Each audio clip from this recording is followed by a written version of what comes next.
circumference? I don't know. I'm sorry. I froze. Pi D. Today I'm making a traditional double-crusted cherry pie with a pretty polka-dotted crust. 2.5 cups all-purpose flour and 2 sticks of butter cut into small pieces, and make sure it is icy cold. We want a flaky, buttery, easy to roll crust that is exactly the right texture. 1 teaspoon of kosher salt. And now pulse, breaking up the butter into the flour. Now iced water. About 1/4 cup will probably do, but make sure you have no ice, just iced water. It'll make a wet spot, and when you try to roll it, it'll just be a hole, basically. So as you're pulsing, add drop by drop of water. And you'll need, depending on the humidity and your flour, anywhere from 1/4 cup to sometimes even 1/2 cup. That was 1/3 cup of water. And have your plastic wrap ready. Take out half the dough and just put it right on your plastic wrap. And I use the plastic wrap to form the disc. And you can just flatten it like this. And your second disc of dough. So chill these. For the filling, 2 pounds of fresh tart cherries that have already been pitted. Into the cherries, put 1/4 cup of cornstarch. Cornstarch will help thicken the baking juices and really make for a perfect pie. And 1/2 teaspoon of vanilla.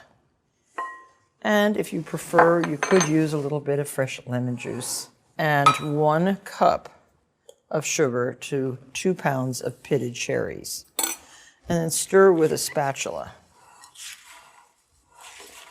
Doesn't that look good? And now, as far as rolling out the crust, bench flour your rolling surface. Have a 9-inch glass pie plate at the ready. And roll this larger than the pie plate. A well-made pâte brisée. It's always such a relief when it rolls out like this and doesn't crack and doesn't break and is just perfect. Roll up your crust and roll out your crust. Okay, so here we have a crust that's still nice and cool. Put your cherries right into it. So beautiful. And they smell extraordinary. So this butter, 2 tablespoons, it gives an extra richness to the juices of the pie. There. Now you can put that right on your baking pan lined with parchment, because this is probably going to drip. And you can chill this until you get the top crust ready. And now we're rolling out our top crust. Again, keep moving it around on your floured surface. And this should be, again, just slightly larger than 9 inches. And for decoration as well as function, use a little tiny biscuit cutter. And we're going to do, I think, 9 little holes. And now we have to get that right on the pie. So we can roll this crust again on the pin, and then try to center your holes on the top of the pie. Press the crust all around, right on the edge. And I use scissors, leaving about a 1/2 inch overhang. I love pie crust. So now, what I like to do is roll this under like that. We want to seal the edge so that the juices don't run out. Now, everybody has a different method for this crimping. Actually, a spoon works really, really well. You can use any kind of spoon to push like this, and it makes kind of a nice crimp. Now, do a little bit of egg wash for a golden brown crust. Don't put big globs of egg on the top. Carefully wash it. Doesn't that look pretty? And this will go into the freezer for 20 minutes. After 20 minutes, put this right in a 375-degree preheated oven. Very important, on the middle rack. Now this pie cooks for a long time, 1 hour and 45 minutes, until the juices in that center hole are bubbling. When asked what my favorite pie is, it's generally lemon meringue pie. It's always been one of my favorites, but I recently tasted a version that had me looking at traditional lemon meringue pies from a new angle, upside down. Let me show you what I mean. It's a simple pie to make. You need 4 egg whites in the bowl of your mixer, because this is going to be the meringue, and you need 8 egg yolks for the lemon curd. So you start beating this with 1 tablespoon of water, which helps break up the albumin. And in the meringue, add 1/4 teaspoon of cream of tartar. And once the egg whites become soft peaks, start adding 1 cup of granular sugar slowly. Now gradually add the sugar.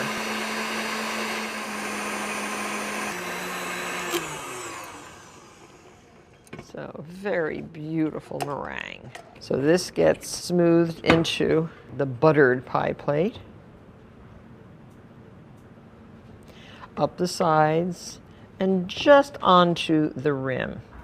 Now preheat your oven to 300 degrees, and you're going to bake this for 40 minutes. Turn off the oven and allow the crust to stay in there for another hour. This is so pretty. This recipe comes from our test kitchen recipe tester's grandmother, Josephine Riege. Put this right into your oven. So now for the lemon curd, which is the filling of our lemon meringue upside down pie. 8 egg yolks, whisk those until they're yellower, and gradually add 1 cup of granulated sugar. And you'll need 4 teaspoons of lemon zest. And we need 6 tablespoons of lemon juice. So you're going to need approximately 1½ lemons. There. So stir this.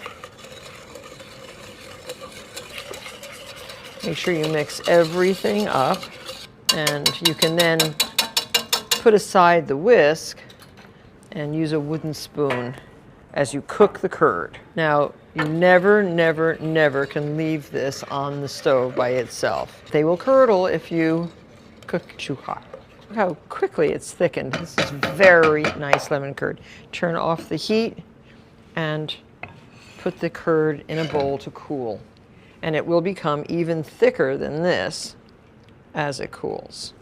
Put a piece of plastic wrap right on the surface of the curd and let cool in the refrigerator. So now fold 1 cup of cream whipped into your lemon curd. So now pour this into your shell. And isn't that a gorgeous shell? Look how beautiful, light and airy and perfectly cooked. A little bit of color. So just swirl this and chill. So this beautiful pie has been chilled for approximately 8 hours. Top it with stiffly whipped cream. Just a very fine dusting of lemon peel. There. You are going to adore the taste of this extraordinary pie. So that one's for you, and this is all for me. Enjoy. We're going to be making a delicious spinach pizza with 3 cheeses. The dough that we make was inspired by a really fine Italian chef. He has an amazing restaurant, and his pizza is second to none. This is an adaptation of his pizza recipe. He never gave me the real recipe. We just had to try everything. You know, tried it about 100 times before we got something akin to his pizza. So 2 cups of warm water, 1 package of active dry yeast. Let this proof, and you can make the dough right on your counter. Start with 3 cups of all-purpose flour. You're going to use 5 cups altogether, and 2 teaspoons of fine sea salt. Mix this all together. You can use a whisk if you want, or just your fingers, but try to get the salt throughout the flour. I like this method because it's, using your hands. It's the artisanal pizza is alive and well everywhere. Everybody's making it. In my neighborhood here, we have a pizza truck that comes with an oven in the truck. A very nice business for my friend. And he makes pizzas to order right in your own backyard. So you can have him come, serve at parties. It's so delightful. So here we have our yeast. Let's give it a stir. Martha, do you prefer to use the dry yeast over the fresh? Well, it's so readily available, and most people can get the dry yeast in the supermarket. Right. You can use cake yeast, no problem if you can get it. We can find it here only in bakeries. Right. Right. Remember, I live in the boondocks. So I'm just making my well with our water, and I start by using a fork to go around. It's sort of like I make my pasta dough. And then I'll add the rest of the liquid, hopefully without breaking the well. And this is all only to save time washing a bowl. You can do it in a bowl very easily. Do you have any tips or advice for somebody who's maybe not so used to working with bread or yeast product? Your yeast should be proofed in water no hotter than 115 degrees. And yeast is a substance that reacts with the starch or sugar to form alcohol and carbon dioxide, which gives you the airiness, the rise of the dough, the ultimate dough. So you want to not kill it by hot water. So here we are, almost ready to start the kneading process. What are some of the other methods you could use to make the pizza dough? Well, the fastest way is in a stand mixer with a dough hook. We just wanted to do something a little bit fun. A lot of people don't have a stand mixer, and I just want to make the recipes as accessible and as useful to as large an audience as possible. When people ask me the tools that I must have in the kitchen, I always say a stand mixer, food processor, a good set of pots and pans, and a good set of knives, and a good counter to work on. So you see how nice this is becoming? So a lot of people ask how to knead. I'm using basically the heels of my hands, not my fingers as much, even though they're completely covered with dough. And I'm pulling the top towards me, and then pushing the bottom away. Pulling, pushing. Is there anything you're looking for texture-wise while you do Yes, this? a baby's bottom. Okay. I can feel it becoming elastic. The gluten has to relax. So it's going to rise in an oiled bowl for about 2 hours prior to putting it in the refrigerator overnight. And why do you let it sit in the refrigerator overnight? It's resting. It's making a finer, more tender dough. And it gives you time to get all your toppings and fillings ready for your big pizza party that you're going to have on Friday night. So now this is rested for 2 hours at room temperature. And we're going to cut this into 4 equal pieces. Just use your bench scraper to do that. And these will be your crusts. Enough for a sizable calzone, enough for a 12-inch pizza, or enough for a skillet pizza, which has a little bit thicker crust. This is a method that I learned making pistolet or French boule. And you just pinch the bottom until you get a nice smooth top and put that on a well-floured baking sheet. This is what's going to go into the refrigerator overnight to rest the gluten, ferment the yeast a little bit, and make a more flavorful dough. Okay, so here we have our dough.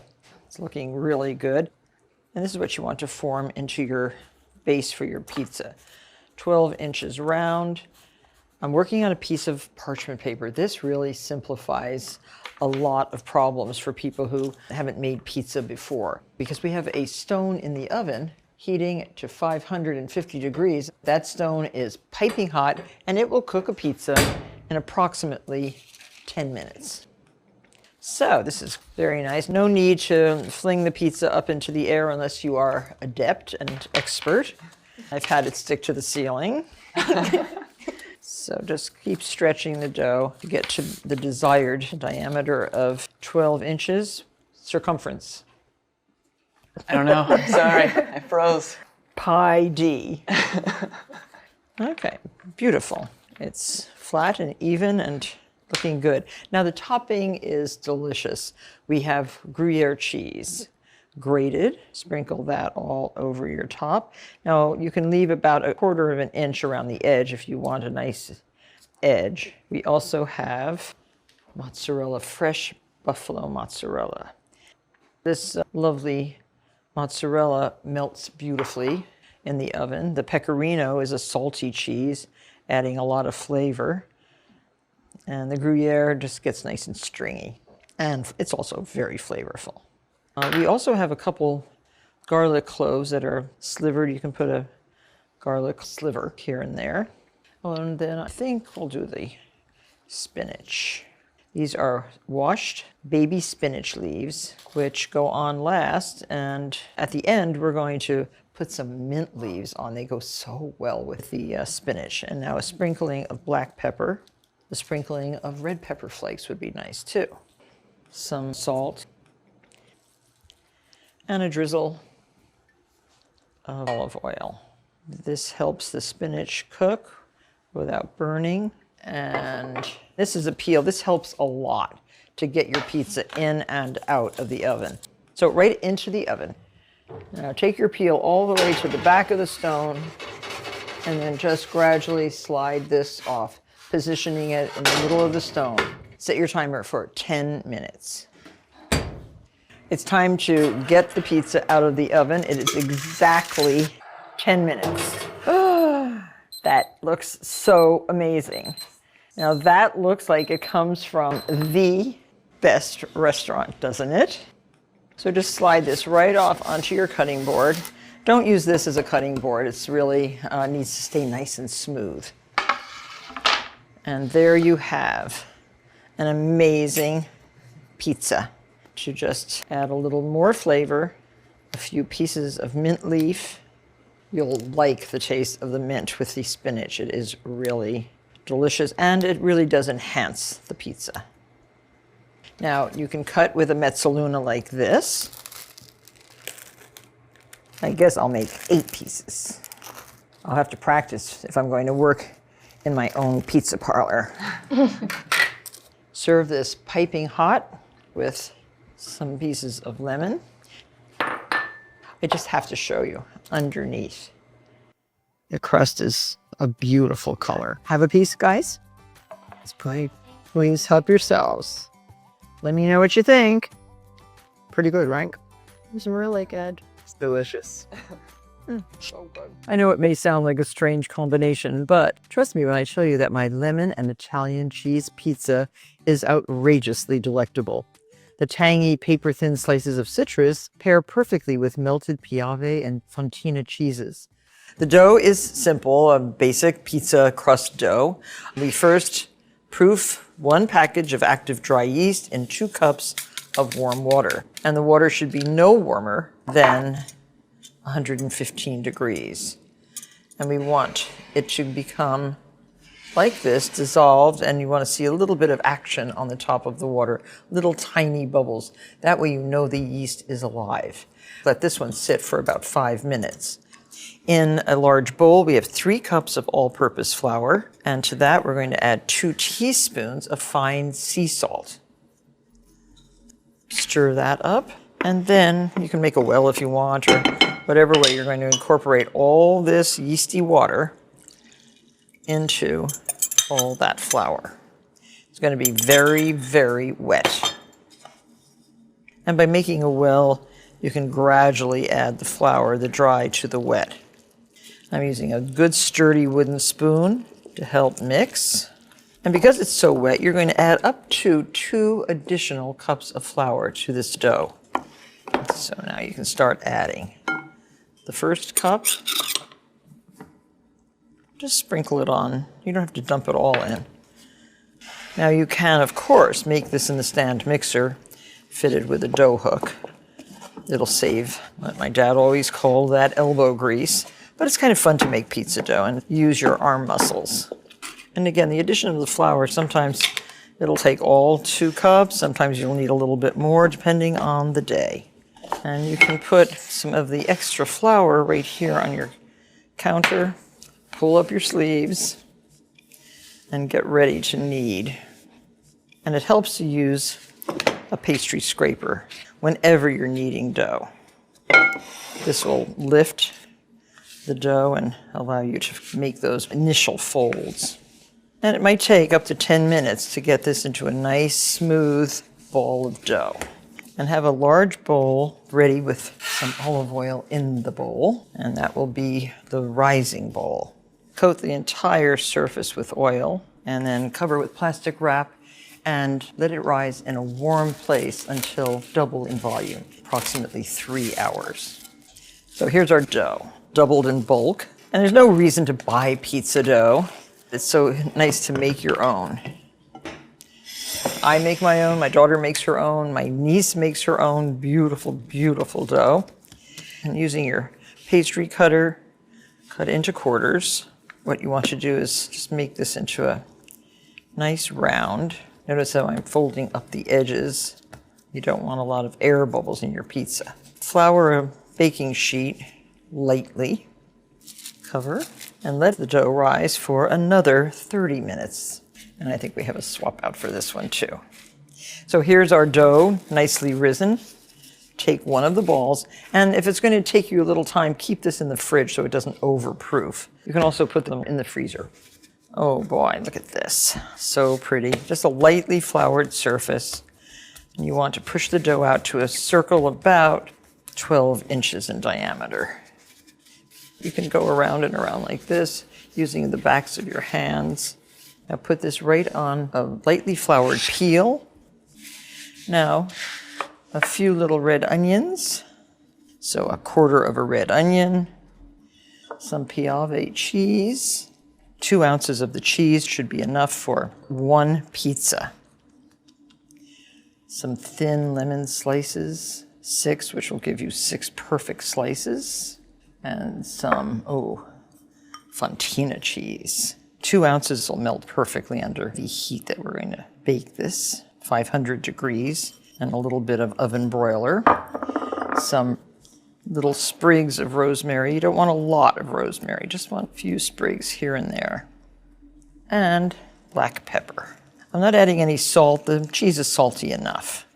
And then a little drizzle of very good olive oil. Ready for the oven. Now your oven should be preheated to 500 degrees for at least 1 hour with your pizza stone on the bottom rack, if that's an electric oven, or on the floor of a gas oven. Don't overshoot the stone. I start it where I want the pizza to land, and I just gently squiggle the peel. Close the oven. So now broil until bubbles begin to form around the edges, 3 to 4 minutes. And then we are going to reduce the temperature to oven heat of 500 degrees and bake for another 6 to 8 minutes. Our time is up. Oh boy, so gorgeous. That is a gorgeous pizza. Nothing burned, beautiful crust, beautiful melted top, and it smells spectacular. Enjoy the most delicious lemony cheese pizza you will have ever tasted.